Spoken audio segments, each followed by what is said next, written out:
Hello, beautiful people, and welcome to Drawing Down the Stars. I'm Snappy, and I'm joined today by my co-host and good friend, Dion. How's it going, Dion? Reporting for duty. And we have two special guests. We have Dr. Ammon from Lady Babylon 666 and Ryan 7. How's it going, guys? Sergeant Major. Thanks for having us, Snappy. Appreciate it.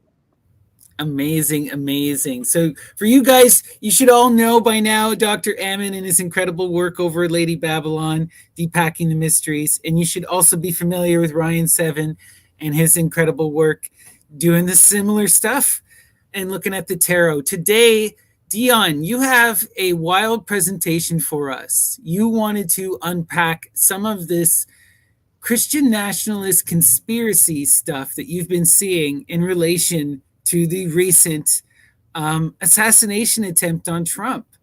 What's going on with all this wildness? Talk to us about this. First of all, we got to send condolences out to real people that lost lives out there. You know, that's real. The conspiracy stuff is fake, but there's real people, there's lives were infected, and you know, we got to send out condolences to those people. And trigger warning: if you're in politics, will offend you. If you have Trump derangement syndrome, or if you're on the other side, either way, you might get offended. We're gonna unpack some of the biblical prophecy, New Testament, Old Testament, concerning this Trump figure. We'll get into some Biden stuff, Rapunzel, all kinds of wild stuff. We're gonna have a wild time today. We'll have fun. So yeah. Before we get into it, Ammon, I wanted to ask, what is your perspective on this? I've been noticing some weird comments around some of your stuff because you've been talking about Trump. What are your thoughts on the recent wildness? Anytime, historically, if you just look at it from the historian's position, anytime a tyrant ascends the ladder and is placed above Lady Justice, there are, and there have always been multiple assassination attempts. The tyrant works with that power. It's a radiation from their power, and they work with it. He will come out, as every tyrant does, invincible. Yeah.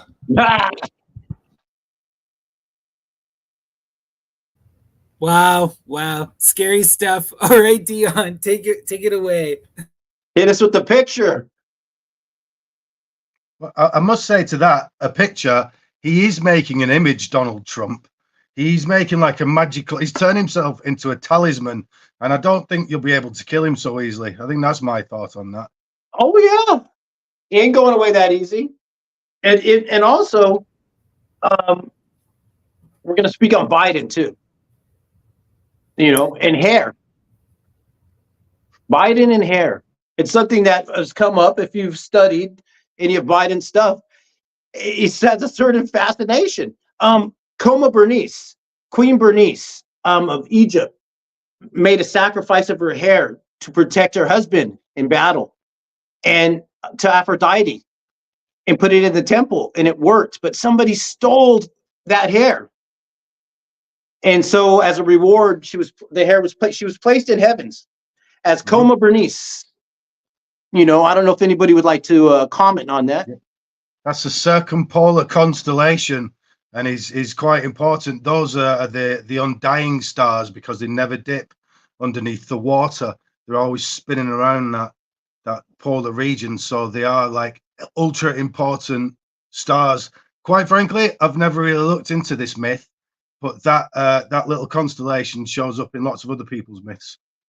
Lots of cutting off hair. I think Hercules is nearby, who is Samson in the Hebraic style stuff. So, you know, he has his hair cut off. So, you know, a lot of these things are interchangeable. It'll be a lady's hair in one tale and then a man's hair in another tale. But yeah, Samson, Heracles, etc. They found some of these locks that were dedicated. The dedication of locks is not something magical. And they found a bunch of these in that dig off the coast of Spain, and they looked at what was embedded in the locks, and guess what it is? It's a burning purple. It's lovely, gorgeous stuff. I think it's a gorgeous rite. The dedication of that purple is a gorgeous thing. Remember those Medusae. Those Medusae are valued because of that poison that's in their hair, right? Oh God, I love it. I love the Bronze Age echoing that you get, and that's why, Project Talos, right? Oh, I love this stuff. Love it. Dion, go, man. So I just wanted to add to that. What Ammon is referencing is they did a recent dig where they found one of these Scythian priestesses, and when they tested the locks of hair that were made as an offering, they were coated in a wax that was filled with scopolamine as well as several other chemicals. But scopolamine was the big one that they were freaking out over, and datura. There's something initiatory as well about cutting off hair, that there's something going on, that you're going to a next level, you're going to the next stage of something. It's a form of mourning, some people could say. Now, this plant on the screen right here is Rapunzel plant. You've heard of the old saying, Rapunzel, Rapunzel, let down your hair? And did you know it's based off a plant, a purple plant? That's it right there. Rapion is another name for it. Go to the next pic. There's Rapunzel, the tower right there. She has her hair leaning out of the tower. Notice the colors of the tower. It looks like an Amanita mushroom to me. Just saying. This is an artistic representation. But the thing is, she has her hair. That magical power of the mane there. It would be cut and given to Aphrodite in the Bernice story. In Samson, it takes away somebody's magical powers.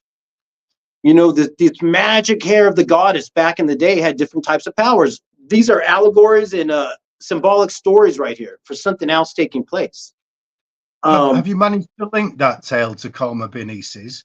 Because that tower might be the Axis Mundi, and that hair might indeed be Coma Bernice's. Well, that would make sense. And then what happens is the witch cuts her hair to take away the power. That's part of the mythology. And it deals with purple as well. And the purple plant, Rapunzel, is edible. It's used in salads. It's used medicinally for swelling of the mouth, for different forms of mouth infections. This purple plant that's called Rapunzel. So there's a lot to unpack in this story here. But let's go to the next pic. I just want to add too, when I think of a lot of this hair stuff, right? Immediately, there's all these references to binding and unbinding magic.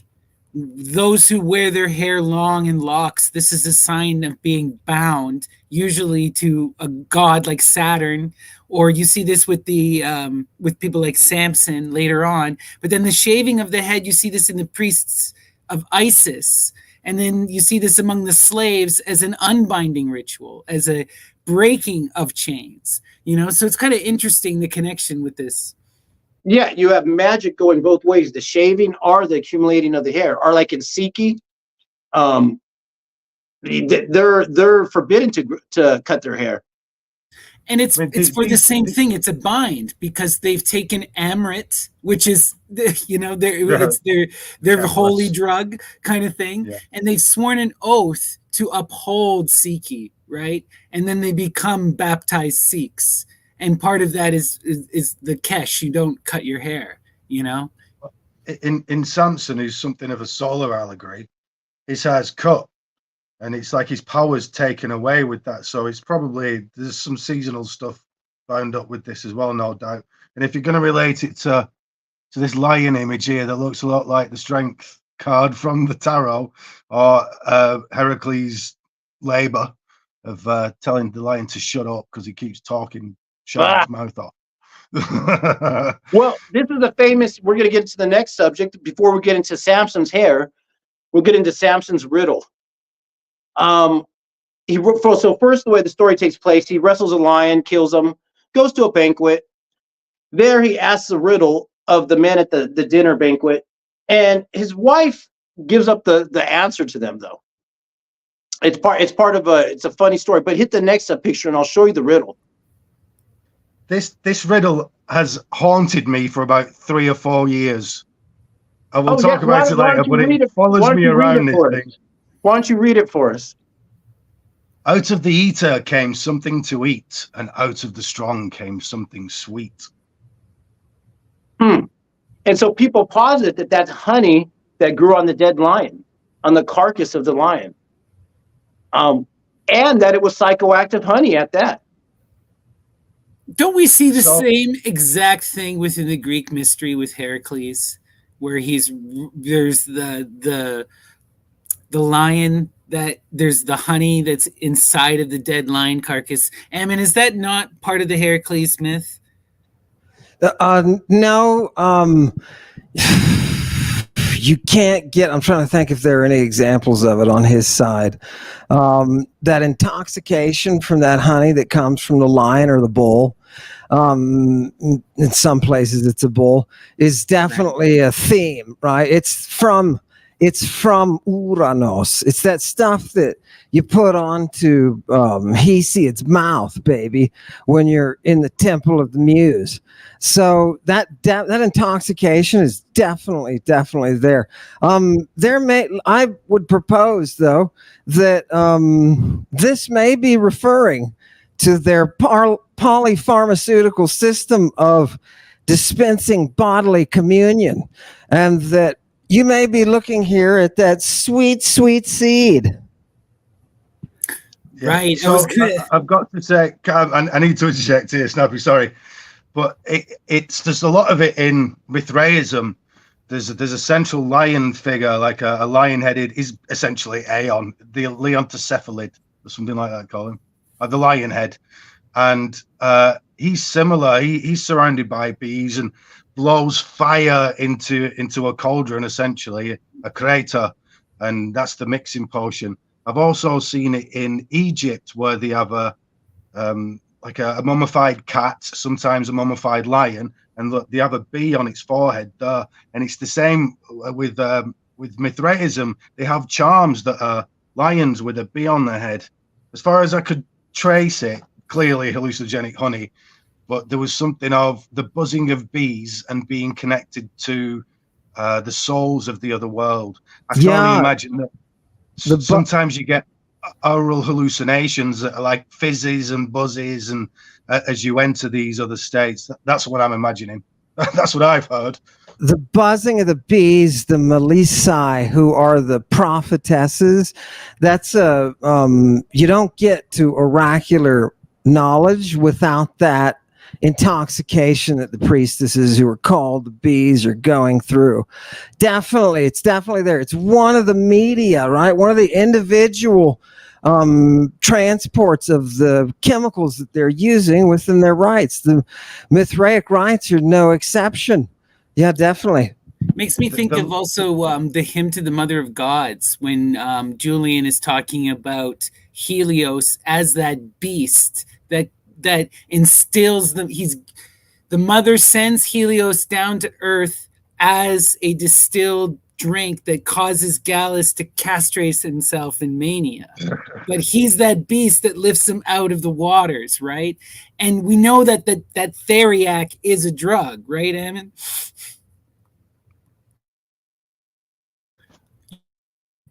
You're silent, mate. Muted, buddy. You're muted, Ammon. Muted. It's not, thanks. Sorry, I'm an idiot. It's not just, the theriac isn't just a drug. It's a multi-component antidote that you pair with the death inducer. And that's why they're going into these places where you can perform these rites to shoot yourself into the ion and pull yourself back. And it's definitely that area. And I'd like they're to competing. Hang on. They're competing. So it's so prevalent that they are competing to get it. The Roman emperors are getting it and using it and storing in their own libraries the recipes for these compound beasts. Yeah, I love it. Oh, you got to read Nicander. He's all about that. Yep.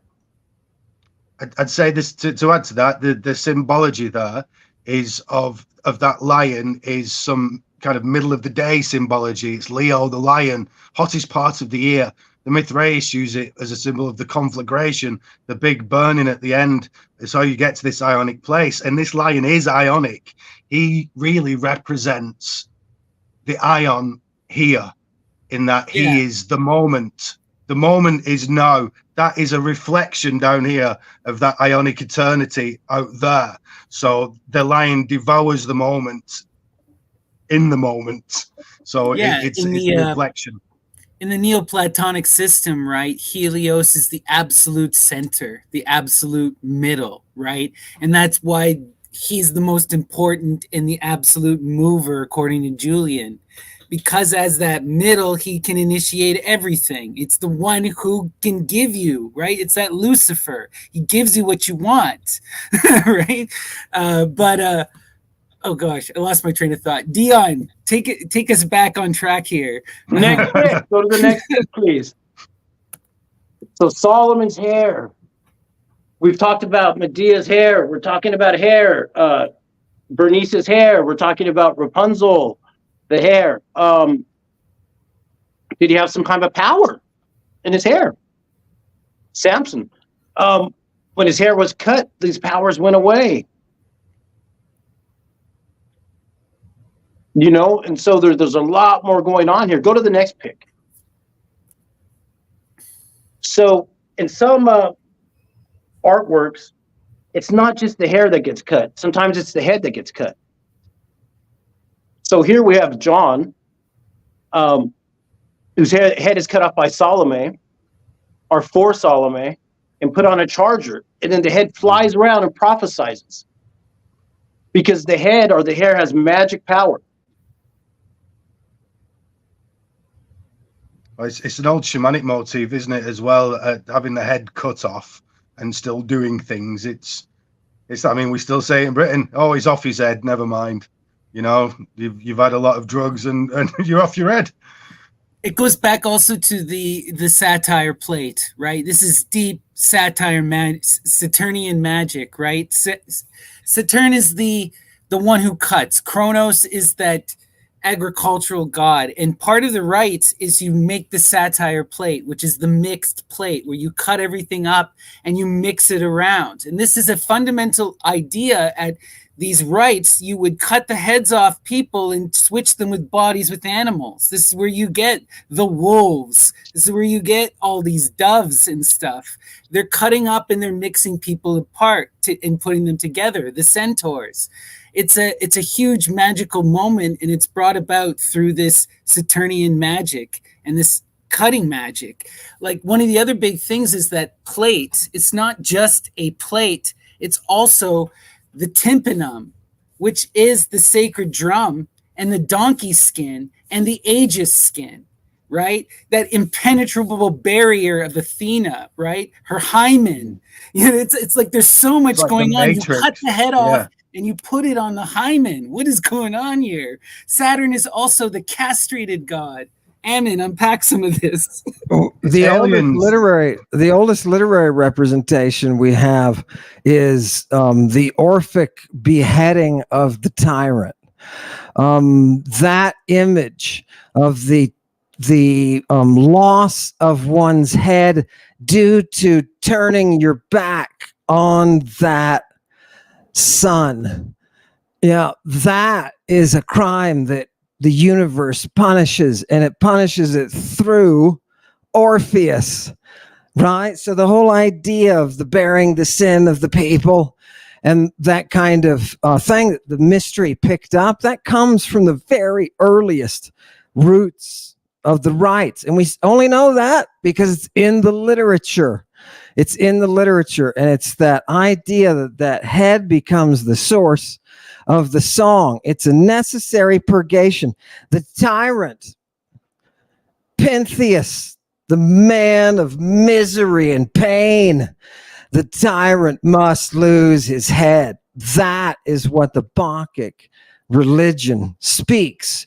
that creates the purgation in Athens that brings democracy.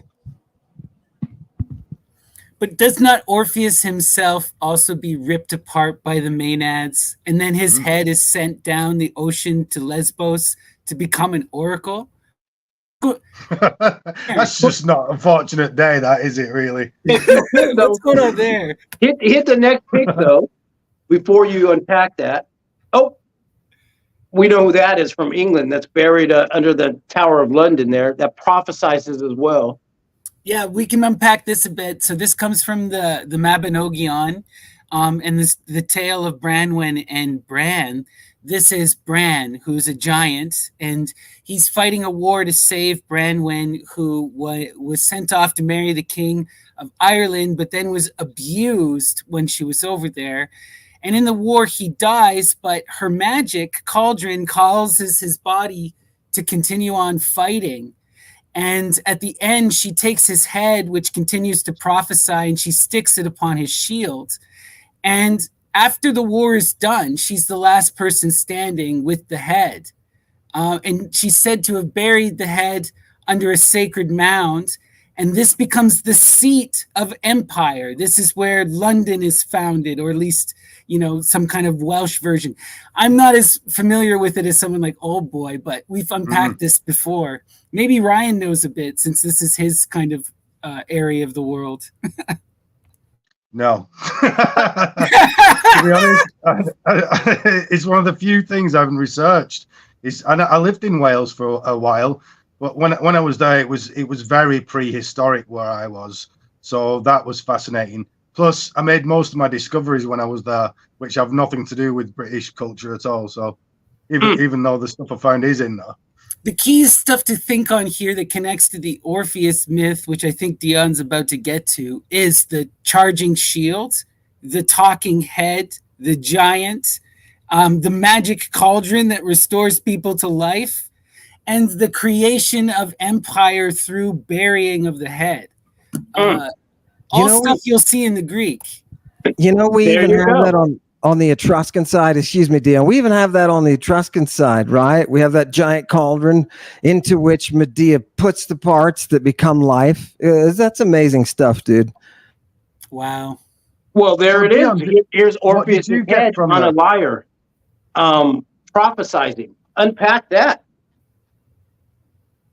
To me, I often see shapes, and I see lots of mushroom stuff, but I see mushroom stuff everywhere, so don't pay any attention to me.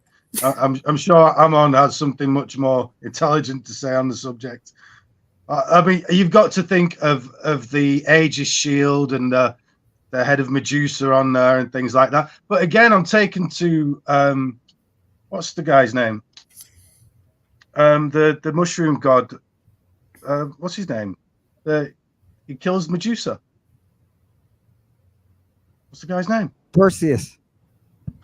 Yeah, he's clearly a mushroom god.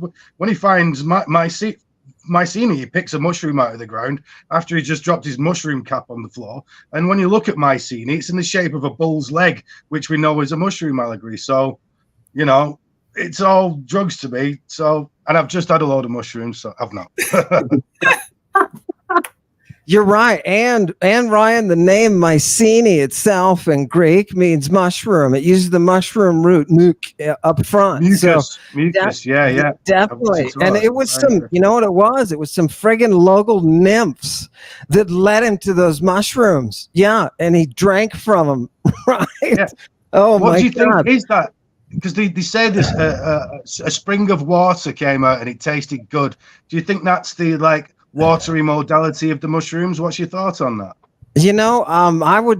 I would say, just from the fact that you have the kind of slimy stuff on the cap, were they referencing that? I don't know. I'm always going to stick with it literally, but the fact that they lead him to that mushroom as a source of the place where the city will be founded. It's like he's getting his vision for the city that he's going to call Mushroom Town from these nymphs. I want to know about the nymphs, right? What the hell, man? Is this a local tribe or something? Right? I love it. Look, what is better than this picture What is better than this picture? That's life, man. Look at Orpheus. That's the best position in the world. Who would not die to be part of Salome's dance? Yeah. What prophet among you is that cowardly? Right? The prophet becomes the voice and he's decapitated. Oh, God. That's the most gorgeous.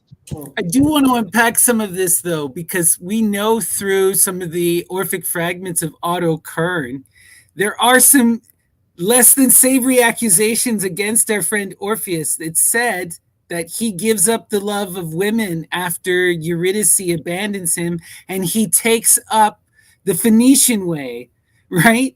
And then that's why they rip him apart.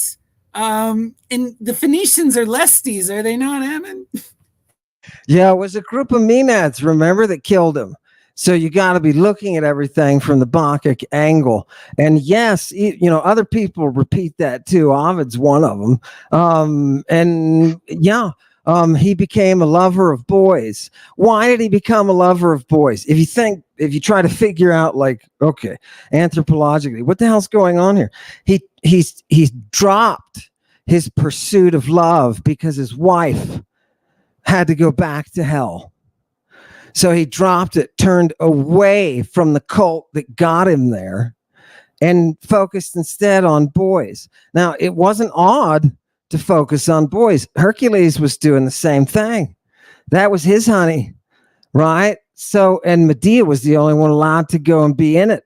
So I think I think this whole boy business was some kind of alteration in the cult that was not accepted, and a group of enforcers showed up and killed him, right? You don't know who you are, right? Gonna take off your head, right? Love it.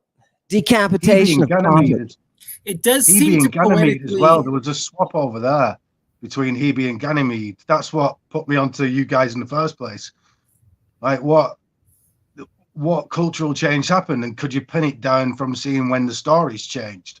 What do you think it was, Ammon? Do you think it's something chemical with a boy's body that's a bit better? Because I think if they're playing with bottoms, it wouldn't make much difference if it's a girl or a boy.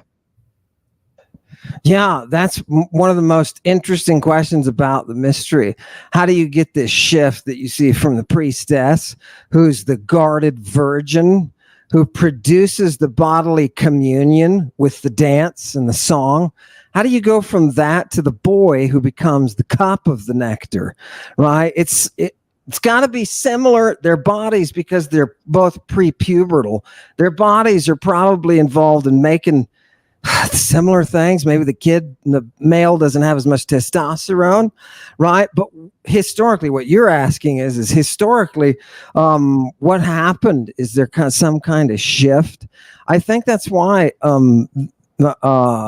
you have such tension between Medea and Hercules, between those two manifestations of the cult.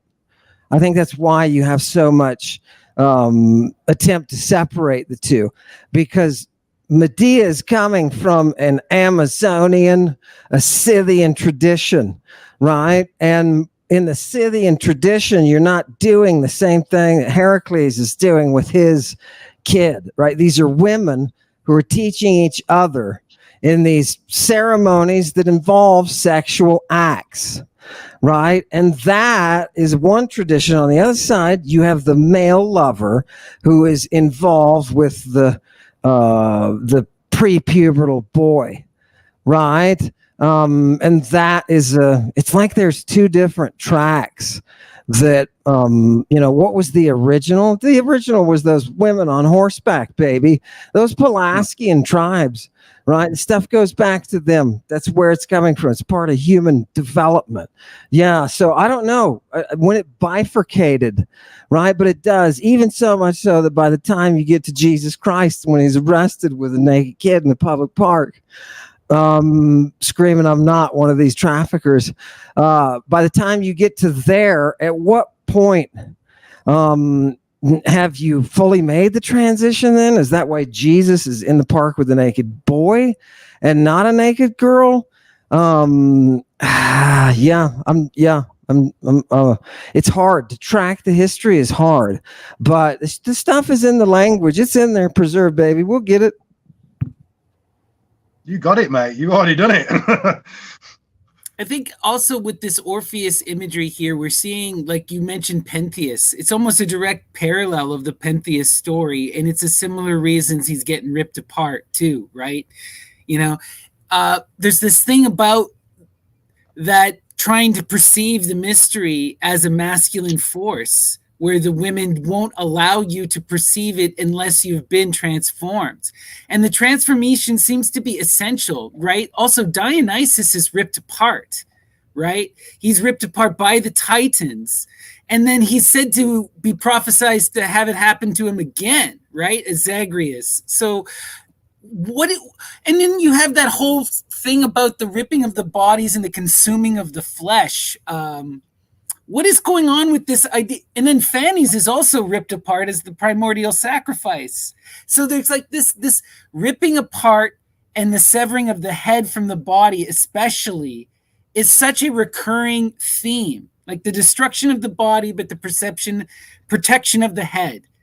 It's almost like symbolic of apotheosis, of achieving ionic life. What do you think, Ammon? I think the deeper I get into the cannibalism on the Bakic side, the more I begin to see why the Greeks of, like the 5th century would look back and say, there were some dark times, right? Don't get us wrong. They would say things were glorious, but there were some dark times where we were sacrificing people and eating them, right? That root of Bakic worship is undeniably grotesque, but it's a part of it, and it's always a central part of it. So that human sacrifice, all of these religions that are developing, remember Diana's religion that's developing around the Black Sea, somebody washes ashore, you sacrifice them. You sacrifice them. That's the way it is. The priestess, it's her, nobody else. Right? And she happens to have been sacrificed by her father, right? And we know those sacrifices are always devotions to the temples, right? So you've got this foreign girl from this royal family in this temple of the Black Sea, and her job is to have people sacrificed. She's the one who does it. She's the one who does it. So, my God, man, what are those drugs that they're finding in their hair offerings, right? Those are things that jack you up and make you psychotic, right? They weren't afraid of it. They weren't afraid. They'd fully engaged. But in the process of fully engaging, they created a system of oracles that promoted what eventually became democracy. That voice out of that rocked priestess became ultimately what you and I look at as tyrant killing democracy. Sic semper tyrannis, right? From Virginia State Seal, right? Here's one for Virginia. Is she the virgin? Maybe. Beautiful. Dion, do you want to take us back on track here? Can I just add a little something there? So on the famous Pillar 42 at Göbekli Tepe, there's a shamanic character whose head's been removed and is actually over where the North Pole is. So there's a motif there that we know that the North Pole is a place that is still, is as if it was the hub of a wheel and the cosmos, fate spins around it. So there's an analogy there. And not to mention that dismemberment, that disembodiment is absolutely a shamanic motif. I don't always like to use the word shamanic because it seems so primitive in people's heads, but what I mean is the proto magic, if you get me. Well, we know from ayahuasca trips and such, and datura and lots of other of these kind of more underworld drugs that you're pulled apart, examined, dissociatives rather than just psychedelics. Yeah, and the head remaining would be that your consciousness is still, symbolically speaking, is that the consciousness is still there. Absolutely in one of these ionic realms where everything else has gone, your ego's gone, time's gone, everything's gone. There's nothing there. Wild to think about. What do you think, Dion? Oh, hit the next pick and we'll unpack that. The Aegis. Is it a shield? Is it a cloth? Is it a Medusa's head attached to it? Or is it a snake head attached to an animal skin, to a goat skin? Hit the next pick.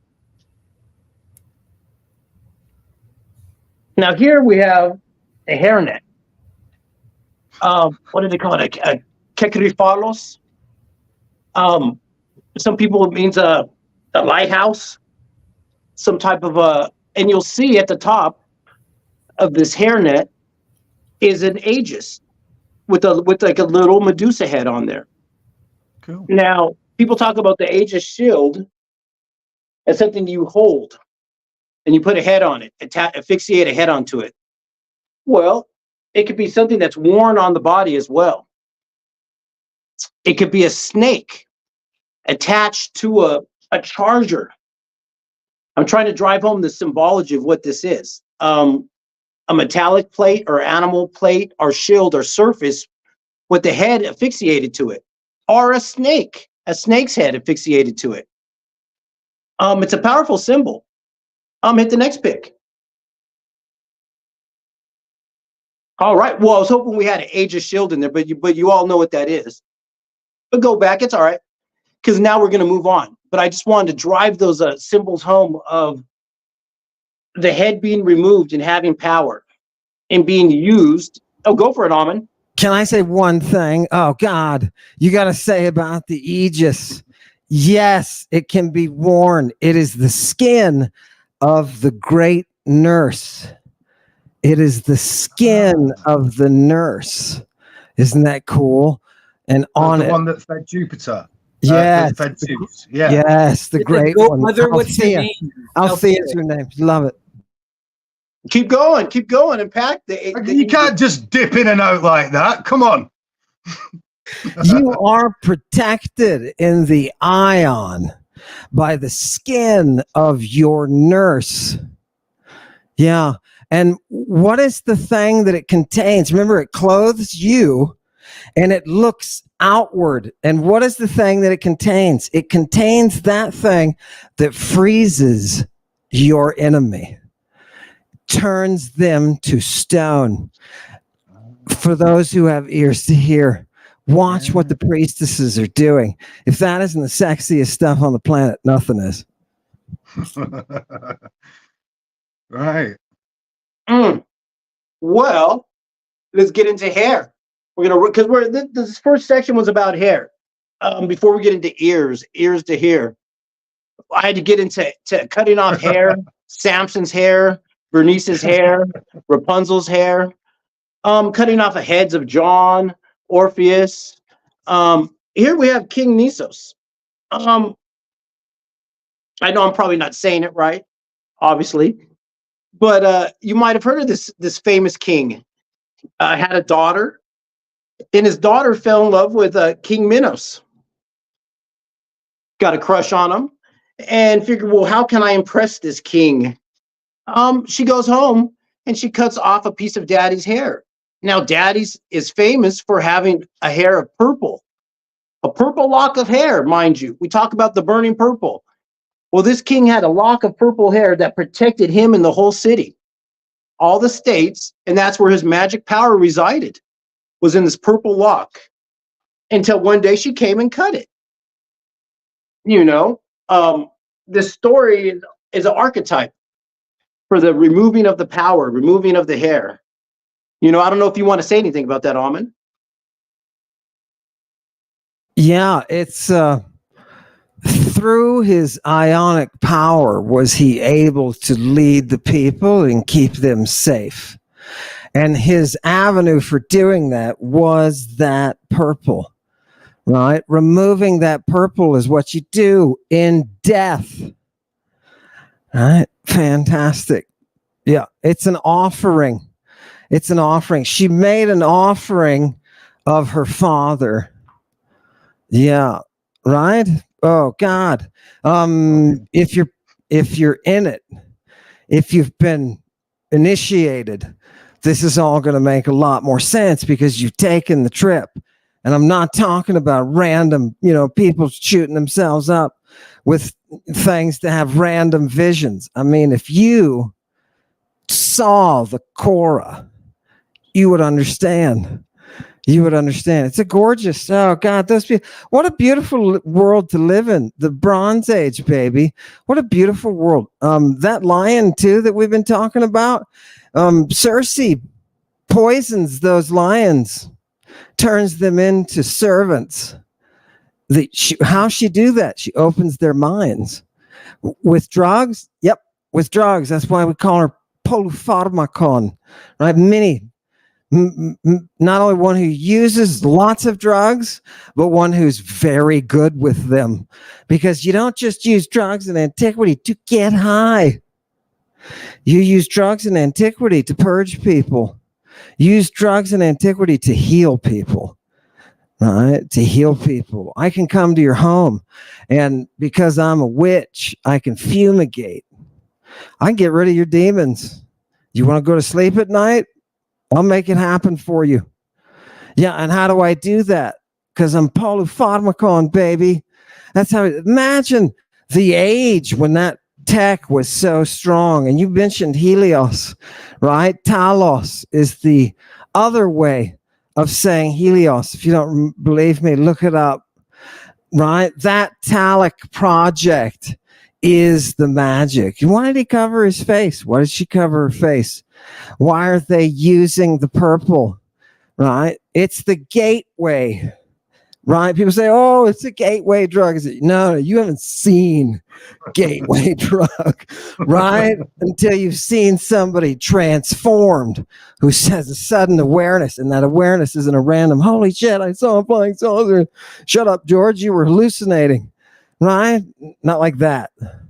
Those who have walked with that DK, with that version. Well, you know, when it comes down to it, people are looking at the assassination attempt, right? And they're looking at it through the eyes of the act itself, thinking, oh, it was meant to kill, right? It was meant to kill, right? But it didn't. And then the evangelicals will chime in, and they will read that vibe, and they will say, blessed Jesus, thank you so much for, it's miraculous. Ah, right? It's miraculous. Ah, but what they don't see is the conduction of the Saturnian power. Now the tyrant is born to the next level because he has come to a place where he has fought off death, right? And his people will use that in his myth to build him up. Oh God, I know you were going to say something about it. It's gorgeous history, people. It's just history happening right in front of you. This is true. Well, that's why we had to show a little about the clipping of the hair, the clipping of the head, before we get into the clipping of the ear, and how this could be used to turn somebody into a emperor. Let's hit the next pick. Oh, there you go. That's just the last image of her clipping Dad's purple hair to take away his power. So go to the next pick. Ears to hear. This is the old Egyptian stele that deals with ears. They would put ears on columns and hieroglyphs as a way to appeal to the gods, to pray to the gods. You would put some ears next to your favorite god so that he would hear your prayers and answer and respond. Ears are also powerful in another way. Go to the next pick. Van Gogh. You ever heard of Vincent van Gogh? Famous painter. Cut off his ear. Or was it Paul Gauguin that cut off his ear? It's funny. Here in the picture, it's his right ear. It really was his left ear. But he's in a mirror, and he did a self-portrait. But this is already showing you part of the symbology of the ear. The losing of the ear and what that can mean in building mythologies and symbologies. Go to the next pick. Boom. You know what that is? That's his great-great-great-great-grandson's ear that's grown from his DNA. Vincent van Gogh's great-great-great-grandson went to a DNA doctor. They took some extract and they grew an ear out of his That's and it's in a just museum. Insulting. I'd be pissed off if I were Van Gogh. I'd be like, No, we're talking about ears to hear today. We're talking about ears, the power of the ear. It's eternal. No, we have power here. Go to the next pick. All right, here we go. J. Paul Getty III. He was kidnapped by the what was it? The Calabrian mafia, Enidrati, Italian mafia. And they demanded some money, and they sent a lock of his hair in his ear. They sent a lock of his hair in his ear, you know, and so until finally somebody had to take some money, the ransom money to him. You know who that was? That was Newsom's father, Gavin Newsom's father, because he was the one of the trustees of the J. Paul Getty fortune, going back to the day, and it's part of the Brown family, the Newsom family, and their connection to politics and the Pope. I'm just throwing this out there because we're dealing with making presidents and emperors out of ears. For those that have ears to hear, go to the next pick. Yeah, there's Newsom right there. Like I said, his father delivered the ransom when they sent the ear for J. Paul Getty because his father was in charge of the J. Paul Getty Trust, administering the money. Here he is with Trump Jr.'s current wife, when he used to be his wife, wearing his nice purple shirt with their nice wine. We're talking about emperors. And the story, where does the story go, left and right? What's really what you think it is? Go to the next pick. Because he was tapped by the Pope, Newsom. He's coming soon. Maybe this time, maybe next time. Just letting you know. And the story starts off with the ear. So let's go to the next pick. All right.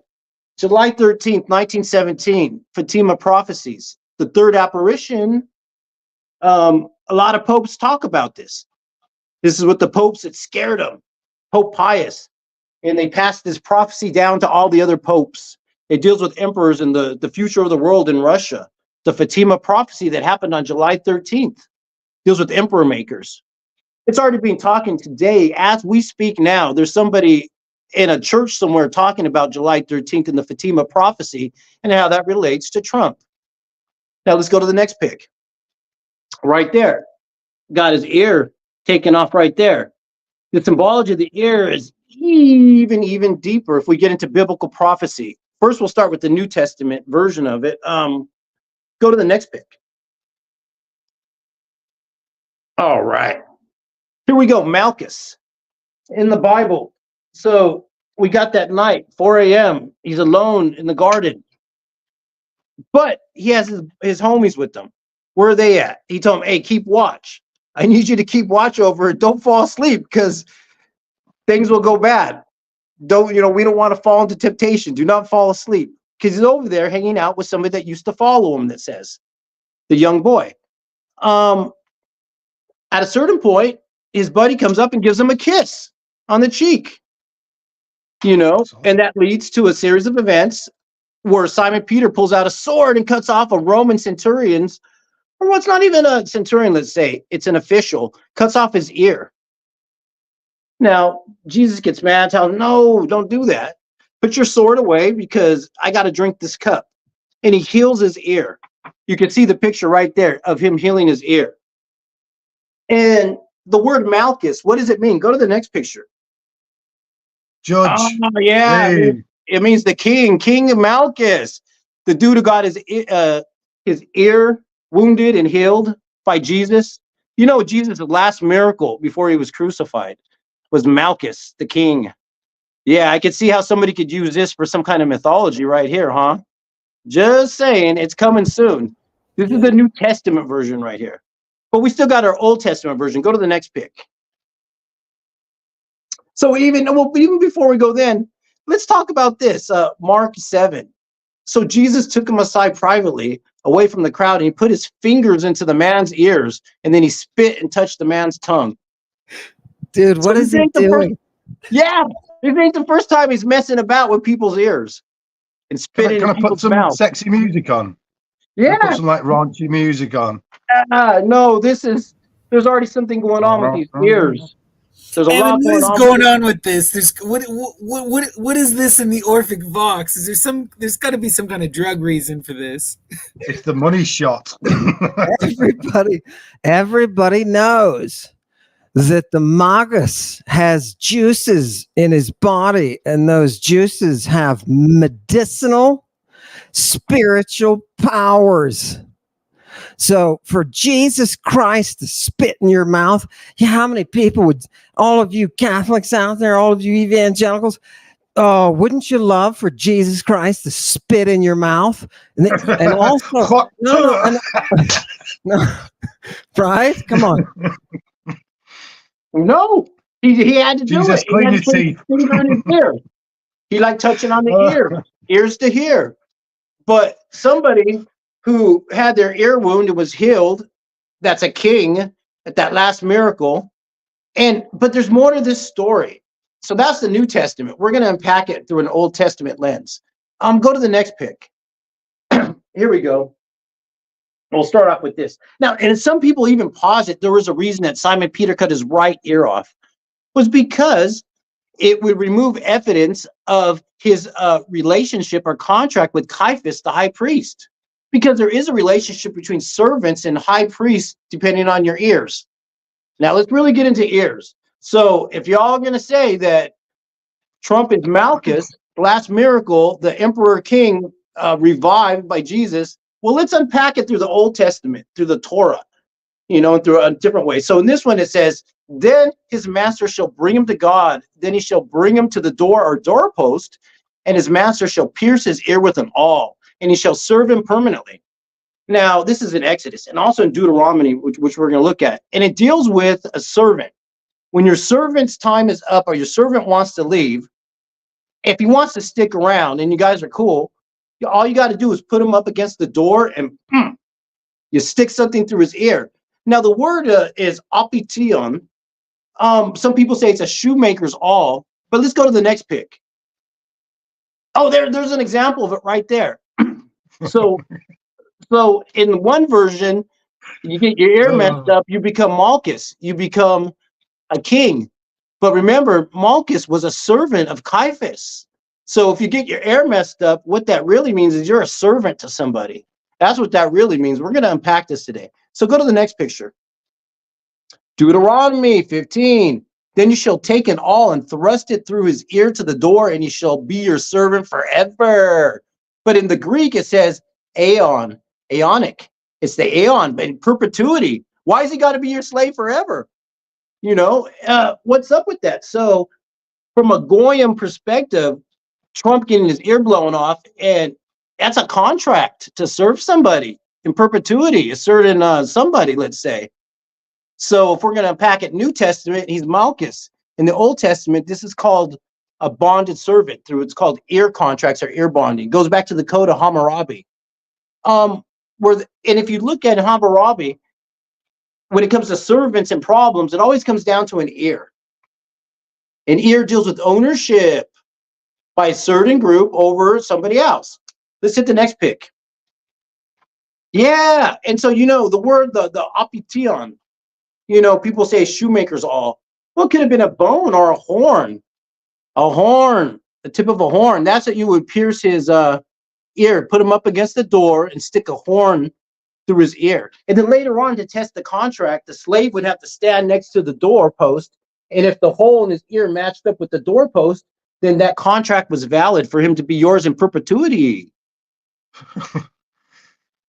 These are some bad lace tie, man. Seriously, you know what I mean? They got the earring there, they got the awl bored through the ear, right? And they're representing that power of the iron. Yeah, definitely. Remember, these are the same guys. The same guy who's lost his ear and magically got it back. That same guy was part of the group that auctions off Mary when she's 12. She's pregnant and 12. That's the same group. Remember, her fingers are purple stained because she's been eating angels in the temple. This is the same group.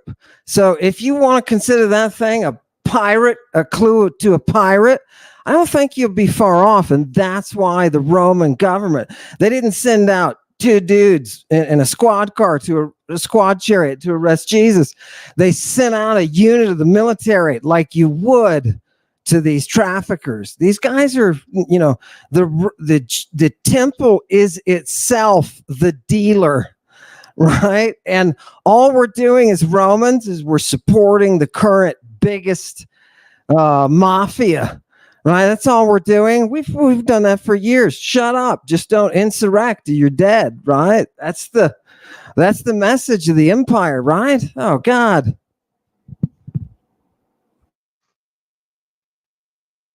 So wild. That was insane, Dion. Just crazy. The bonded servant thing.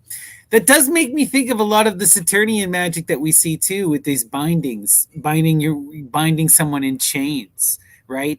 And you had talked about this on the previous stream we did, Ammon, with Dionysus, where this whole idea of binding yourself to God was anathema to the cult of Dionysus, because they were, and to the Great Mother, because the Great Mother, you're shaving your head and you're freeing yourself, right? Losing your head is very freeing. And Dion nailed it on the just right on it. Going, look what you did, Dion.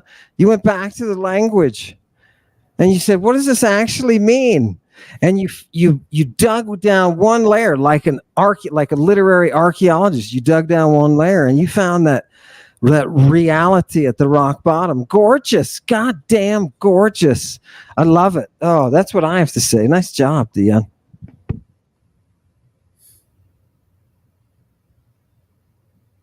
Thank you. I just know that these narratives are out there, and somebody's going to become an emperor pretty soon, a martyr, a living martyr. And the mythologies behind it. Martyr. Oh, I'm pretty sure he's going to win. Pretty sure he's going to win. Before, I was pretty sure whatever, but now, with this, he's immortal. You cannot tell me he's not immortal after this. He's going to take power even if he doesn't win, right? That's what anybody who studied Historia, right? That inquiry into what is humanity. Anybody who studied that can tell you that's what tyrants do, baby. This has made him immortal, right? The only thing that he has to fear is the return of decay, the return of justice, the return of liberty. If he does, and that's going to put him, it's funny because it's self-perpetuating, right? It's going to put him in a mode where not only does he think he's invincible, did you see him holding up the fist? Right? He assumed that power in that moment. He assumed that power. Right, that was divine, and the Christians, the monists will recognize the divine aura that was there. He assumed that power. So it's gonna snowball from here, right? Because now that's what's in his eyes, right? He is Talos, and that's what's in his eyes. That's what burns in him. So, oh God, it's lovely seeing a God born, isn't it? But remember, that God is he's under a contract, because that by ear, it's a contract. The way it happened is a contract, a mystery right contract. I mean, if that's an inauguration into what's going to be coming, then I think the novelty of everything that happens from now on is going to ramp up. If you think that was something unusual, just watch what happens in the future. We're dealing with extremes. I said this before the podcast started, society, as it's polarized, we're now dealing with extremes. As the pendulum swung one way, it'll swing the other, and then it'll get more rapid. The frequency will grow, and we'll see things get more to the extremes, unless you get some character that can bind the whole thing together. But I don't think that's coming anytime soon. It's got to get bad before the pendulum wants to swing in that other it's almost like the pendulum swinging not X to Y, but now it's got to go into the Z axis. We've got to change dimension entirely. In fact, let's go dimension on drugs. Ooh, let's all take drugs and be nice. Within the mythopoetic framework, I want to point out two possibilities that I see that are well represented within the Greek. And that is, one possibility is Athena, okay? The rebirth of Athena, which is that goddess that comes out, where that patriarch is destroyed through the power of reason and is reborn as the intersex bi-gendered goddess who wields the scepter and carries the shield, right? Masculine and feminine embodied in one form. And how does she solve the problem? She takes the hit. She takes the violence of the Furies and calms them, turns them into Eumenides. She invites them to sit in Galaxia in the Temple of the Muses, right? So we have that image. But then there's the other version of this story, which is Reset, where you enter back to that Bakic beginning. You return back to that golden age, where this ushers in a complete reset. And we enter into a dark age. And how do we escape a dark age? We have to hold on to our foundation, our temple of our muses. And we just have to hold out until this age of Dionysus is over. It's said to last a certain amount of time. You have so much time where the sun is in the underworld, where that revelry needs to go crazy. Everything needs to be reset. And then eventually Apollo can return to help us rebuild. But the key to surviving the Dionysian is that foundation. Yeah, very well put. I'm going to take the first option, please. I mean, I like Dionysus and all, but another Dark Age sounds a bit rubbish. It's bad enough now. Yeah, 100%. I agree with you, right? No one wants to go to the Dark Age, but those Dark Ages, they cause what you... explosions of intellect and rebirth, right? This is the same fight. You can see this in modern science fiction between Frank Herbert and Asimov. Asimov wants to bring Galaxia. At the end of his story, humanity evolves into the mother goddess. We all unite. We embrace the foundation, the museum. In Herbert's story, no, the tyrant imprisons us for 1,000 years until we kill him. And this causes us to explode out into the stars in infinite diversity. I think the real question here is between Herbert and Asimov, who would win in a real fight? Like man to man. Oh, almost certainly Herbert. Herbert was in the military and stuff, as far as I know. And Asimov was a book nerd. Classicist. Yeah, glasses, yeah. Pull his jacket down and slap him. Can you see Herbert? Come on, you English tough. Say that again, Ammon. Can you see Herbert kicking his ass? Come here, Asimov. Your work sucks, baby. Right? Oh, God. What about, are those the only two options? What about this option? The election doesn't matter. If he wins, he takes over and destroys American democracy. If he doesn't win, he takes over and he destroys American democracy. The election is a ruse. It's only useful if people respect it. You have half of this country that does not respect election results. Guess what that means? You don't even have people that can agree to be democratic, right? This is a purgation. Seeing the tyrant is a purgation. The more he comes out, the more he comes to the fore, the more people can fear his power, the better chance we have of Athena stepping forward, saying no, of Maenads coming out of the mountains and saying, you know what the oracle said to do? She said to pull your head off, right? That's the type. If we don't have that, we're never going back, because this always works, by the way. Overtaking the government always works if you have at least 30% support from the population. He's got way more than 30% now. He is a god. He is a god, and we are doomed to his power. We are doomed to his power.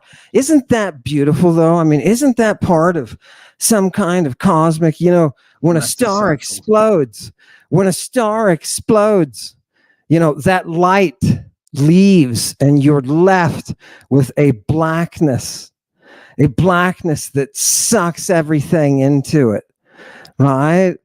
I think you guys are very hyperbolic, and as an antidote to that, as a bit of an antidote to that, he's already been in power for 4 years. None of these things happened before. comment. Right, right. Because tyrants aren't born. Tyrants are made. He didn't have the power that he's got now. He not only has earthly power over justice, he also has power over fate. He is anointed. This dude is the classical tyrant. That's why you can say, well, 4 years ago, he didn't do bad. Yeah, I'm sure Hitler as a teenager was probably a pretty good guy. I don't know. But when he was brought to that position of the tyrant, look what he did. Look what he did. And you can look for the violence now to become part of the regularity.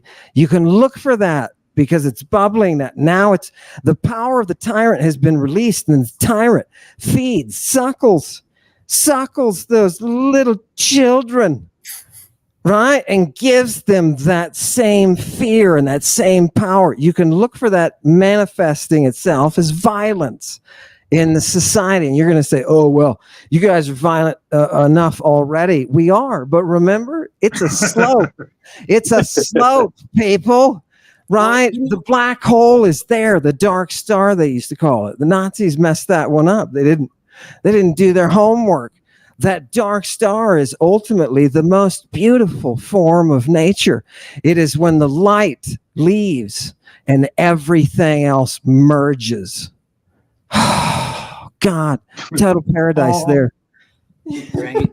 That's beautiful. And that was beautiful, that ending. I just also want to point out, though, right? Like, Trump is a manifestation of fear. Okay. He is playing into Christian nationalism. And what is this fundamentally about? Resisting change, resisting the moment, fighting against your neighbor, going back to outdated myths. MAGA is about a false mythology that never existed, a fake imagined past, some kind of Christian glory nation that never was real. This is literally about trying to exist in a fairy tale.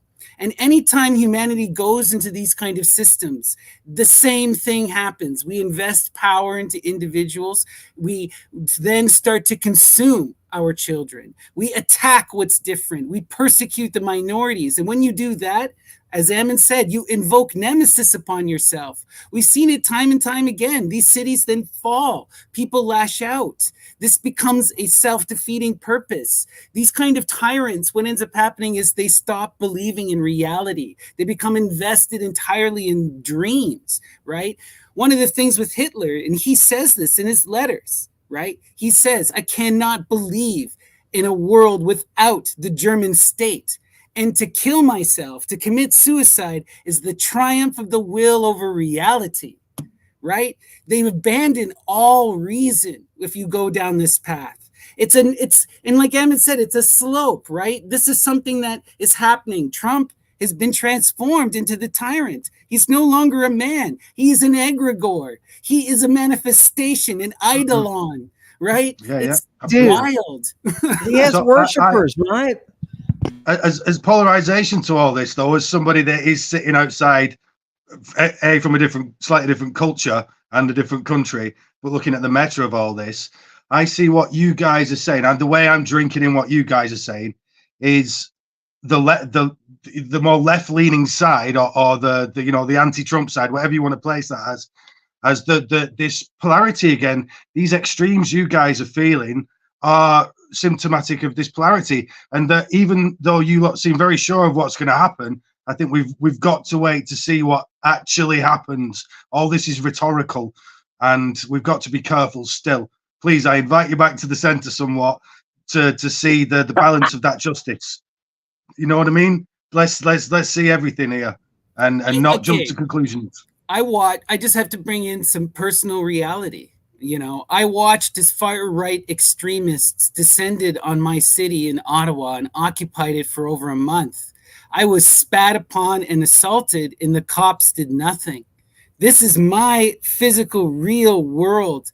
I take these people seriously when they tell me that they do not think queer people should exist, that they want a king, and that they want a Christian nation, and that they don't believe women should have rights to their own bodies.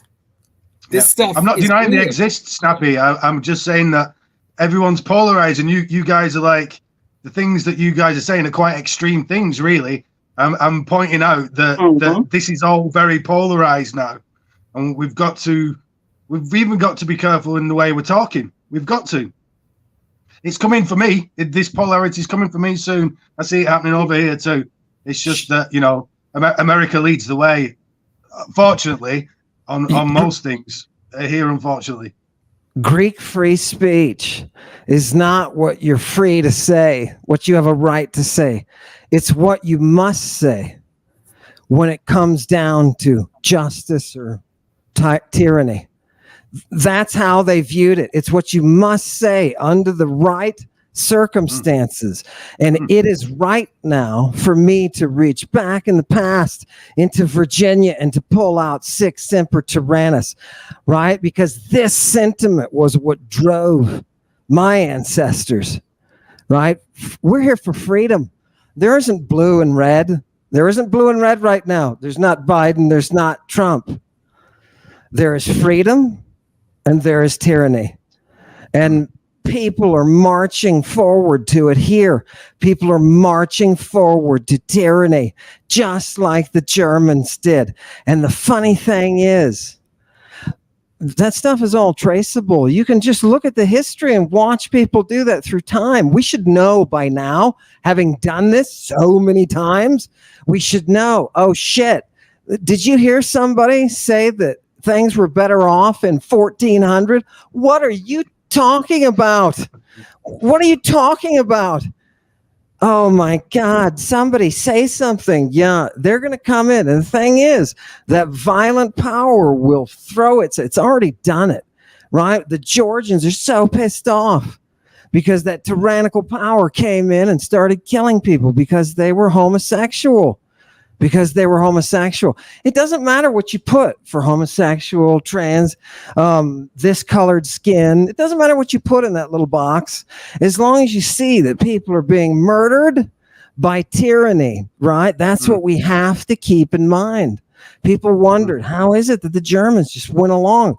Nazis were not the majority. They could have stood up against them. They could have, right? But why didn't they? I don't know. Did something in the power resonate with them? Or did they just keep their mouths shut and watch? I had the distinct pleasure of having a TA in high school who was German, and she had been through the war. And I said, what did you see in Hitler? And she said, I don't know. We went to his rallies, and he made us feel so good. Right? Wait a minute. You didn't think? Well, we didn't think, we didn't stand up, we didn't do anything.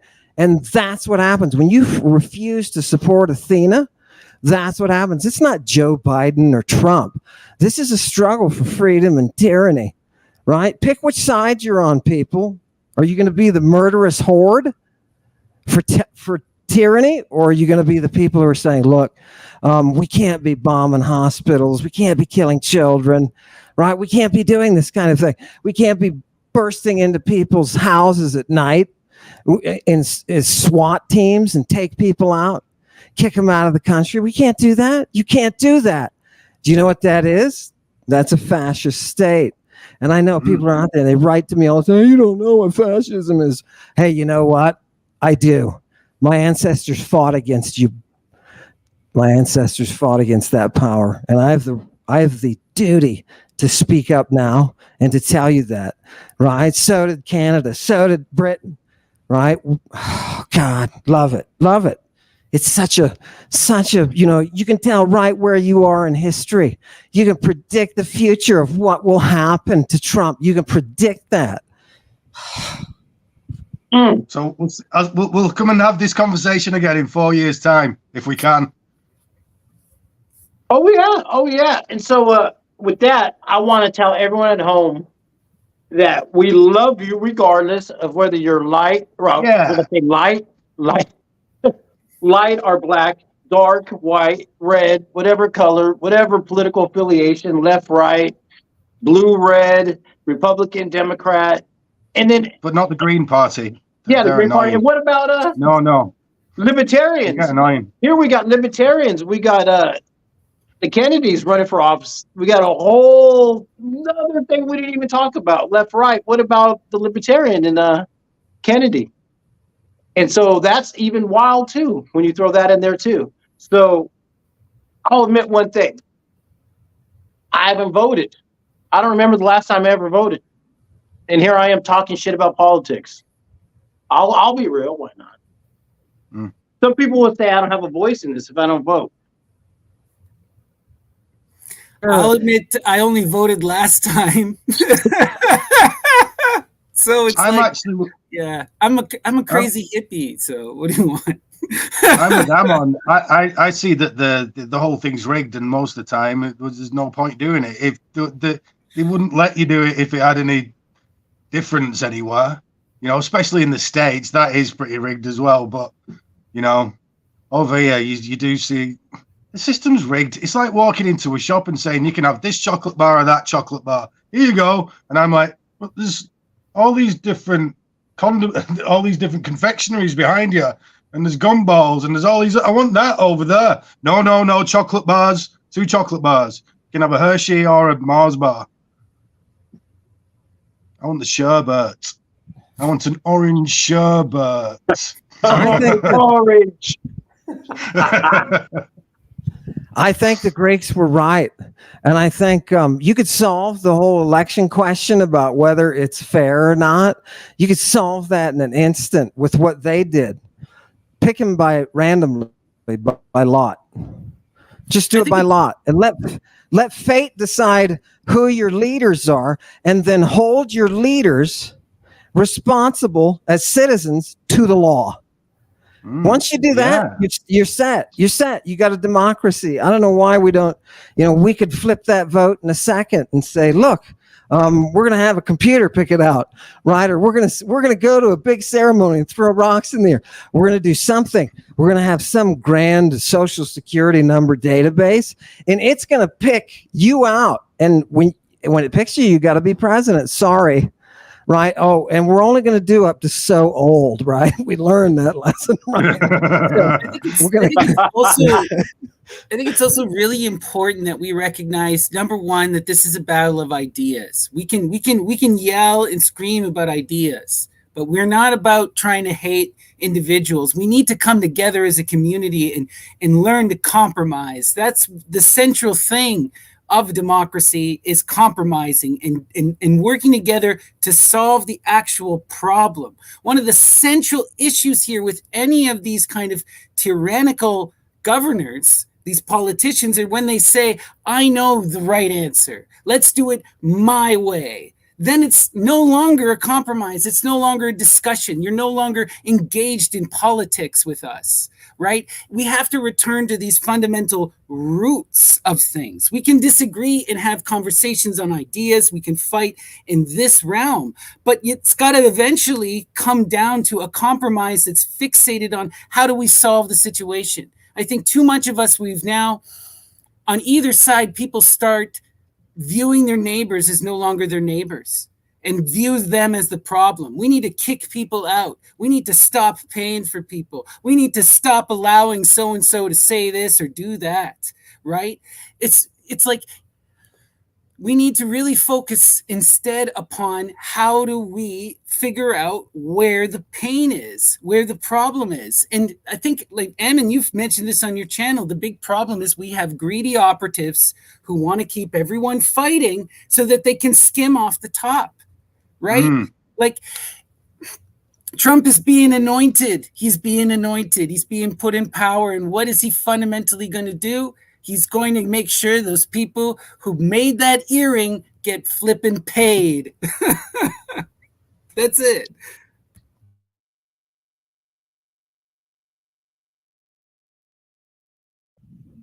It's sad. Dion, what were you did you have any more slides? Oh, no. I just wanted to show that Trump's ear could be a blessing or a curse. If you unpack it, New Testament or Old Testament, is it really him being promoted to emperor or king, or is he really being promoted to bondservant?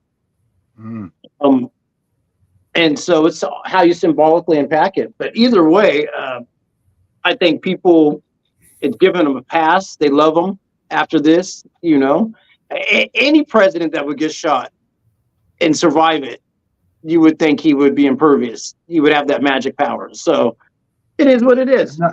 That moment when he stood up, no matter what you think of him, when he stood up and was defiant, that was pretty badass. That because look, I went on Twitter and all the different places, or X, how you call it, and Reddit and the whole thing, and there's conspiracies on each side, and each side points to the deep state, and they'll say that like, no, he had someone shoot him on purpose, or was a blank, so that he could, you know, be promoted to a martyr. And then other people are, no, Joe Biden tried to have him killed, part of the deep state, and you know. But the irony is, the person that shot him was a Republican. That is weird. Do we know why he shot him?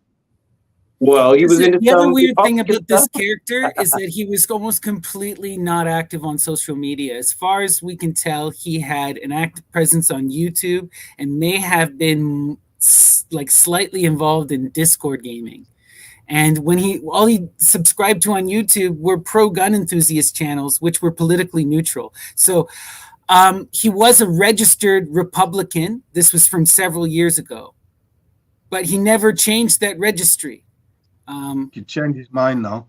Yeah, we'll find out, won't we? We'll find out. Us not talking about it is not going to solve anything. Yeah. I hope that everything. And I'm being told about, by the audience he was in a music video as well. Like the people around him were saying that he was anti-Republican. And like, as Ammon has pointed out, right? Like, we have to understand there is a older Republican ideology prior to Trump that very much, if they are the constitutionalists they claim to, would be okay with this. I can imagine someone trying to, you know, that kind of action is extreme, and I'm never condoning it, but I can see the kind of Republican that would commit that action to save country, right? Right. Okay. Totally. Not only that, I can see that group of, you know, you call them Republicans, but whatever, they were registered Republicans. It's people who sense the danger, right? And they sense the train is going off the track.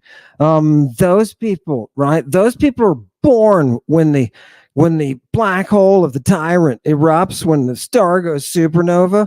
That's the product. The heat is so intense, it makes these people, it forges people who stand for liberation, right? Liberation. And I'm saying just historically, I'm not saying, is this good or bad? Is it blue or red? No, I'm saying, look at what's happening historically. We could predict the future sitting here. From, you know, what do people think is going to happen now? What's the tyrant going to become in the future? Is there you know, people are saying, oh, it's probably the Secret Service, right? Because they let down, right? I went to a rally once, not a rally. I went to it was a political rally because it was the former vice president speaking. And I observed the control that people had. The Secret Service has great control, right? So people will say, oh, this is the beginning of the conspiracies that have to do with the Secret Service, right? Why? I don't know. Maybe it's because he's saying he's going to disband the Justice Department, the CIA, and the FBI.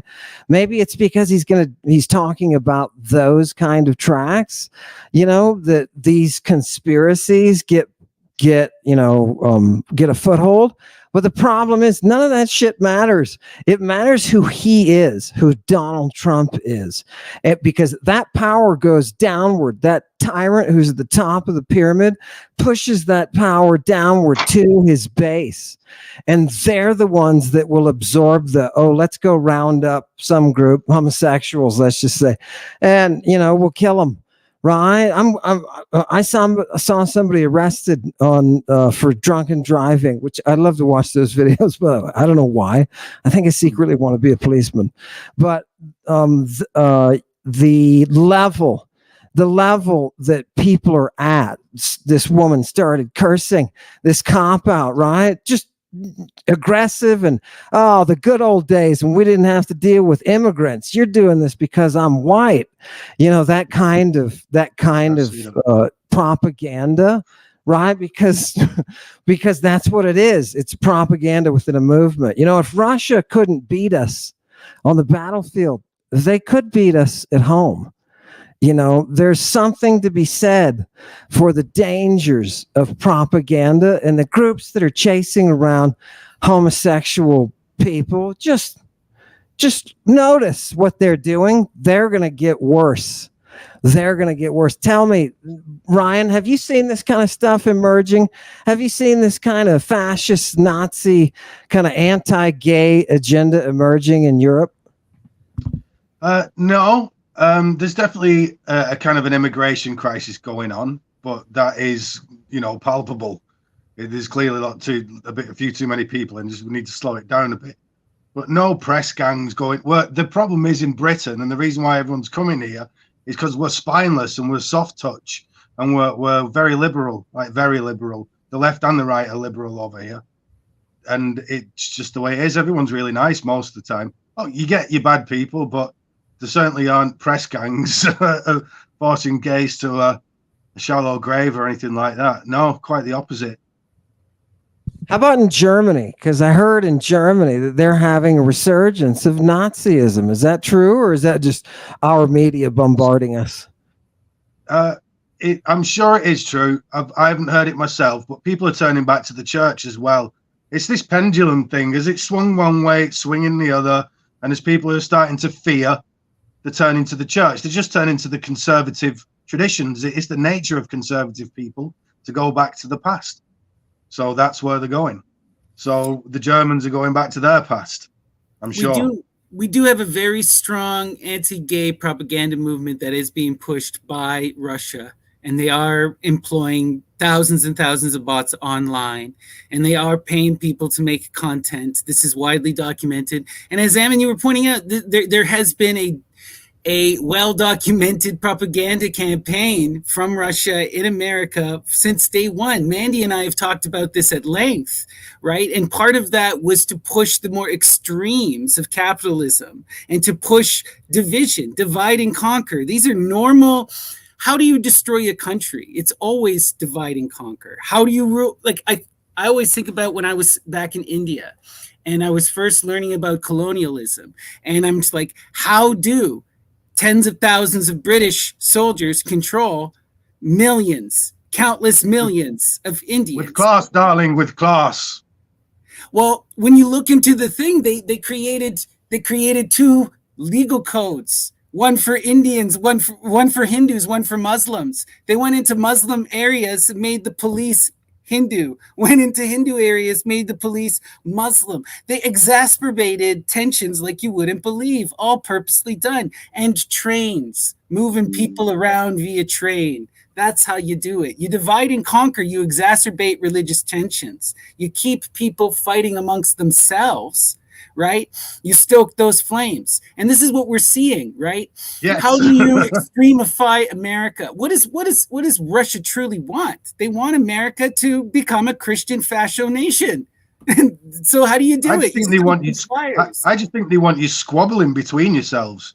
I think it's to China's and Russia's advantage. Every disagreement between church and atheist, left and right, statist and anarchist, it's just more squabbling and more, you know, it used to be, you know, it was America. Come on, you know, you're still Americans. Do you know what I mean? And there was always that.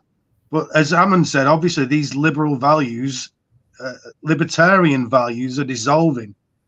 I think a lot of the problems with the way we're speaking as well is liberal and libertarian mean slightly different things where I live to where you live. But we all get each other. Yeah, for sure. And I just think too, like, you know, there's just, I don't know. It's a wild cheer up, Snappy. You will wake up tomorrow morning. We'll grab a cup of tea. We'll go out and listen to the birds sing. It's this. Well, what it is we're seeing a shift because it's also the unipolar world is shifting. It's not just Russia either. It's also China, right? Where's the fentanyl crisis coming from in the West, right? And and it's so blatant, you'll see Chinese officials who will say, well, you guys did the opium crisis to us. You know, it's become such tit for tat. You know, what we're seeing is that there's a huge portion of the world that has decided that America should no longer be the world police, and that this is going to shift. And it's just causing a lot of intensity. And I'm not saying that America should be the world police. I'm just saying this is what's happening. It's not going to stay the way it is. Big change on the horizon. A good, united, strong America is good for everybody. It is. It has been. I know you've got your bad side. Sorry, not you, Snappy, of the Commonwealth. but and I used to live in New York. You know, I was an American for a while.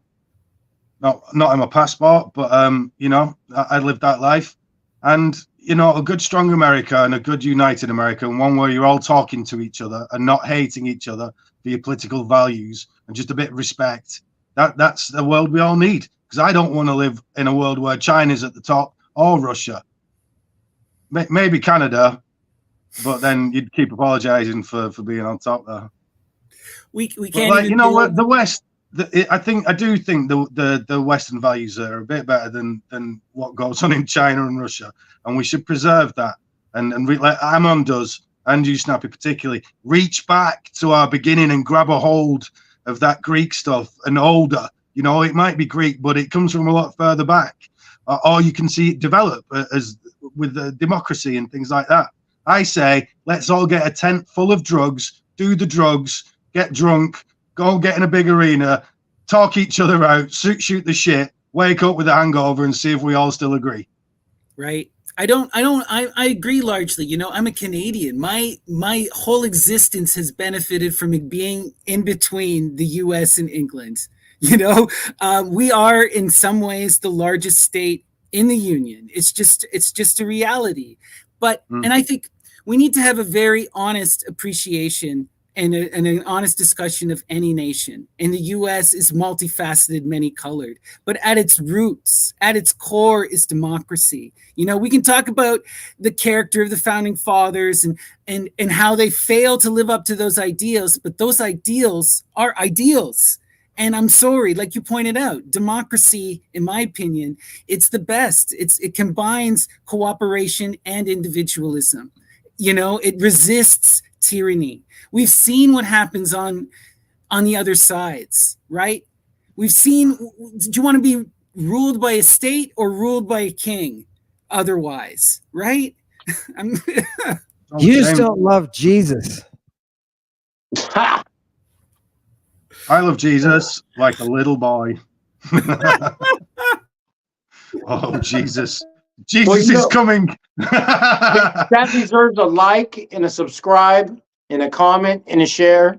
We appreciate everyone's time, you know, for letting us rant about politics. But you got to know politics. This is metaphysics. This is the occult. This is the mystery right here. What else is it? If it gets you triggered, then it must be the occult. Hail Satan to that. Indeed, beautifully said, Dion. That's perfectly said. And Jesus is coming back, right? Jesus is coming back to a school and to a battlefield near you. Love it. 2 hours a day. It's social studies, Project 2025, and Dennis Prager. They're doing the flagship program out of Oklahoma. Walters has set it up. Superintendent of education, so that now these people could go in and rewrite history. They can say, you know, what the Civil War was about, what Thomas Jefferson was about, what anything was about. And they're teaching the Bible as history. Well, hopefully, Dion, what will happen is, as Ammon was kind of hoping, I think, with Trump, if his vision turns out to be true, is that it'll get so bad that people will naturally be revolted by it and turn away from it. I mean, I was raised a Catholic. I'm certainly not a Catholic. You know, I saw hypocrisy in the way people behaved and what it was. You know, I was going to church and hearing Adam and Eve, and then going home and watching David Attenborough. I'm like, these two things aren't going very well together. I'm listening to Dave, and so I was right. Big thing for me is as a kid, I got roped into Christianity because they rewarded me, and I enjoyed the attention. I read the Bible and recited it and got rewarded for it. But then I quickly got caught up in this holier than thou BS, denying the self, closing oneself off, getting caught up into those ideologies, trying to be that idealized Jesus figure. And what you realize when you go to the end of these ideologies is that you're stuck up against a black wall and you can't even experience life. You've just denied yourself all experience entirely, and you're in the state of perpetual guilt. You know, that was the end. That's where I found myself. And what broke free of that is engaging in the other side. You got to look at what you're fearful of. You know, for most of my youth, I was afraid to look at anything. Wouldn't read books, wouldn't watch movies, wouldn't do anything. And it's only when you start to look at the other side, when you perceive things, and then you recognize that it's not the boogeyman. In every single case I've gone, right? They tell you that something is satanic. It's not Satan, it's Saturn. And when you look at Saturn, it's violent, it's time, but it is not, it's that force of generative creation that keeps everything moving, that thing that frees us, that ushers in the golden age, that black sun at the birth of creation that unites us all, right? Well, is that evil and ugly? Yeah, the demiurge is the worker. It's the work. It's the thing you've got to do. It's the opus. Two sides. I mean, his wife. Two sides. His wife is ops. His wife is ops, which means to do the work. Do the work. You've got to. You know what we're all going to do? Sit on a sun lounger all day and drink cocktails? No, yeah, let's do that. Actually, let's go back to that Saturnian golden age and do fuck all. Right. It's the force that keeps you moving forward. Right. If you don't move and you don't adapt and you don't change, then there's nothing but stagnation, right? Without Saturn, nothing exists. I got a question for Dion. Dion, they're going to outlaw porn, and I just want to know, what are your impressions of making porn illegal? You know, most of the hits of the IP addresses come out of Utah. So it's in the most repressed states that most of the people are going to that. Yeah, you can't make everything illegal. They can try. You know, you could try to make this thing happen. It's only gonna, like Ryan says, we're gonna have a pendulum effect. The more you tell us to go to sleep at 10 o'clock and cut your hair, and women can't do this and women can't do that, and we got to build a wall against anybody that's not white. It's going to backfire. It is going to backfire. You know, if anything, if I could say that assassination attempt was kind of a statement of that, you know, whether it was done by somebody good, somebody bad, somebody on the left side, the right side, you know, it happens.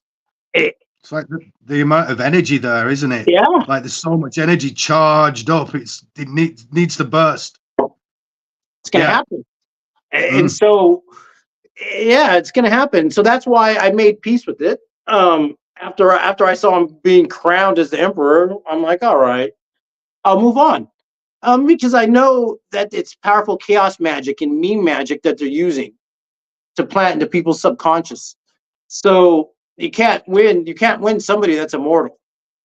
So I think that stuff happens whether they intend it or not. There's such big events, and everything's on a screen now and memorized for you, and you know, a talisman's or a sigil's made out of it instantly. Whether they intend it or not, it's a magical talisman. Yeah, and what's weird is I saw videos of the people in the audience that saw the shooter on the roof, and they're pointing to him like, "Hey, look, there's a guy on the roof with the gun." And they're telling the Secret Service, and they're like, "Hey, kick back!" And they're like, "No, he's on the roof right there for like 3 or 4 minutes." We're even making videos of it, and And they let the show go on. And even after they shot him, they still let him. He's like, hey, I want to get my shoes. They let him get his shoes. They let him like speak. Yeah. He had to get his photo op, right? Yeah. They offer that image that you said was so badass, Ryan. I think it was cool. I really do. I mean, to pull yourself together enough. If that was real, if none of that was set up. It is real. Even illusion is real. Even if you try to stage some fuckery, it's still real. This is all real. And the fact that a church can now turn it into a mythology is real too. So that's why we'll move on to other mythologies. There's other shit coming. He's not the only god in the pantheon. So if he wants to play God, he's going to have to play by the rules. So we'll just see what happens. Yeah. I was going to say, I always say that the kind of magic, that misdirection that you see on the stage of a magician, on a stage magician's stage, you also see exactly the same kind of trickery on the world stage. Those two forms of magic are completely comparable, and there's no difference in the tricks apart from the theatre that it's played out in. One's the world stage and one's your stage, but it all involves an audience.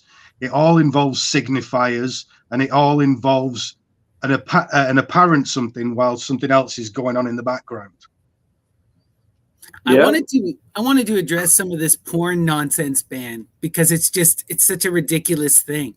And it's like, they're never going to ban anything. We all understand the nature of the internet. A kid is going to just get a VPN and go and find the pornography they want. What is really going to happen from this kind of ban?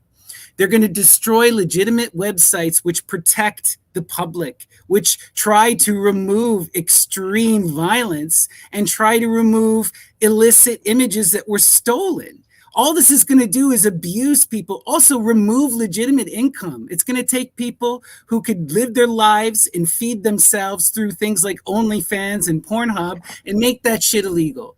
That's all it's going to do. It's going to hurt working people, and it's going to drive people to the darkest dredges, the evilest corners, to be exposed to abuse. And rape will go up, and domestic abuse and violence will go up. I was going to ask why. What is the advantage?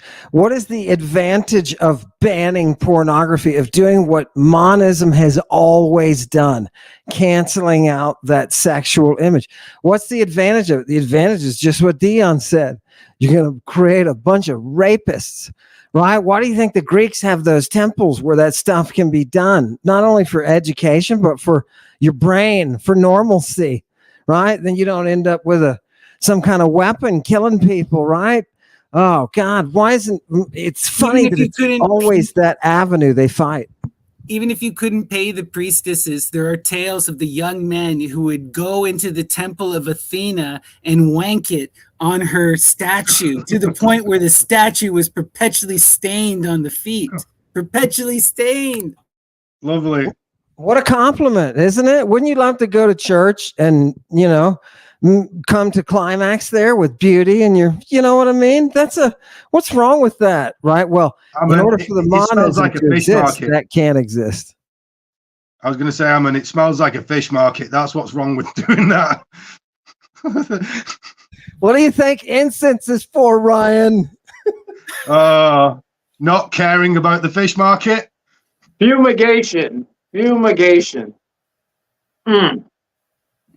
Right, but we also see this thing too, right? Where if you look back at ancient summer and you read some of the stories about these poet priestesses, these women who were independently wealthy, who had palatial palaces and were sustained via suitors, right? This is our modern internet culture that we see with OnlyFans, and that's flipping beautiful. I don't care what anyone says. Simping is great. Go have some fun.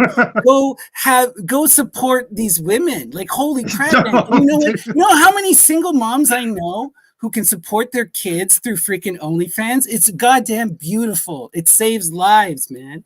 I don't care. Like, it's beautiful. And also, so many gay and trans friends.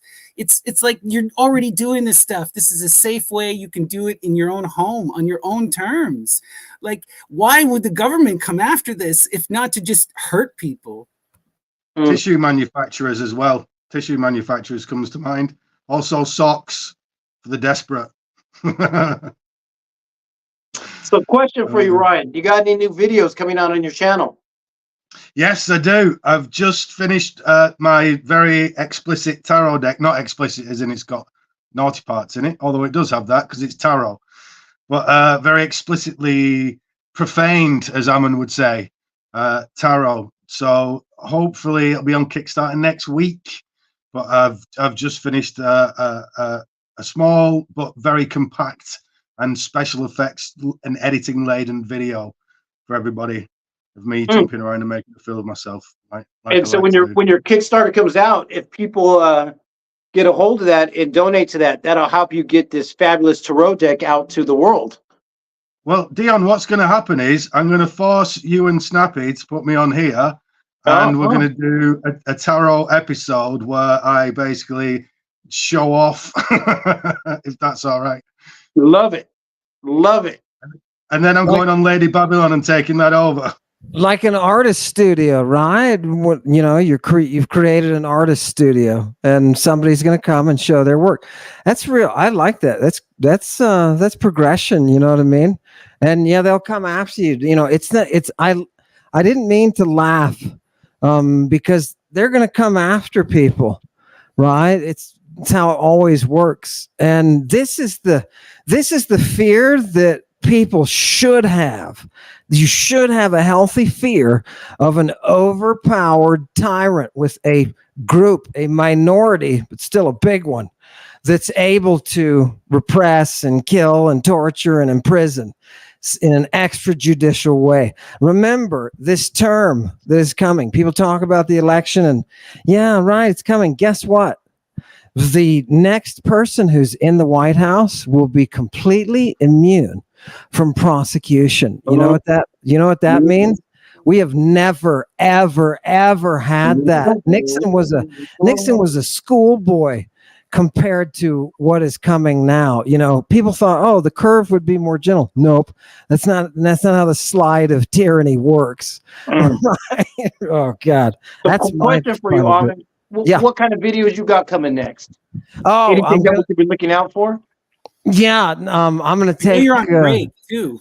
I'm going to take this week to channel all of my efforts into one live session this Friday, which will be Project Talos, and it's a glimpse into the future. Love it. It's absolutely wonderful. So that's all I'm up to, that and reading Greek and teaching people. I got to teach people, continue pounding people, you know, to get them to learn the Greek. Love it. Are you talking about the largest Greek class, ancient Greek class in the world? In the universe. No. Yeah, no. In the known universe, right? There may be a planet out there, right, that's got a bigger one. But of all the planets that we know, right? Yes. We have the largest Greek program going. And we literally have hundreds of people, right? We regularly get 800 people, sometimes 1,300. Who are at Ammon U, and people who are interested. Of those, you know, some are just interested in the translation side, but our TAs are working with dozens of people to go through exercises, and we always have a standing group that's bigger than any Greek class I've ever witnessed by far. This is, you know, your average university will have, you know, 20 Greek grad students if it's well funded, right? So this is just fantastic. It's a movement, and it's free, people. You know why it's free? Because I cannot have the antidote and charge you for it, right? That would be me being not sacred. The devil would bend me over for that one, right? You have to be true to that voice, that Eve. And I love that. So yeah, come and see at Lady Babylon on Wednesdays. This Wednesday we're not going to be having class, right? Just Friday we're going to be out. Ammon U's on summer break, but we'll be back next week. And things are going to get faster and faster and faster. I just can't wait. It's gorgeous, man. It's absolutely friggin' gorgeous. And hail Satan. Everybody honor the muse, and let's watch this gorgeous, gorgeous tragedy play out. I love it. Amazing. I just also want to remind our audience that if anyone is interested in the extra Greek classes or in talking with any of us here, we're all on the Myth and Lore Discord, which you can find a link in the description. That's where you'll find the TAs and the extra Greek classes. Ryan has a channel, Dion has a channel, and I have a channel. We're all moderators there as well. So it's a good community. Come hang out with us. Say hi. In terms of stuff that we have on the channel here, next Saturday, I'm going to be doing a deep dive with Graham into the Hymn to King Helios by Emperor Julian. We're going to get into some Neoplatonic wildness and some Phoenician stuff. One of the cool things about the Hymn to King Helios is he references the Phoenicians 3 times in this as having the oldest rites and talking about this Lucifer stuff, connecting to this purple. So we're going to go into some real cool wildness on Saturday. That'll be fun. Dion and I plan to bring back more Occult Explorers. If you liked this show, this is what you can expect. Dion bringing his perspective. Do you have any ideas in the works for more Occult Explorers? Oh, yeah. We're going to get into the whip, the mastigo, how that works with the spirits. And yeah, it'll get deep. We got some stuff planned. Lots of fun. And as always, Ammon likes whip.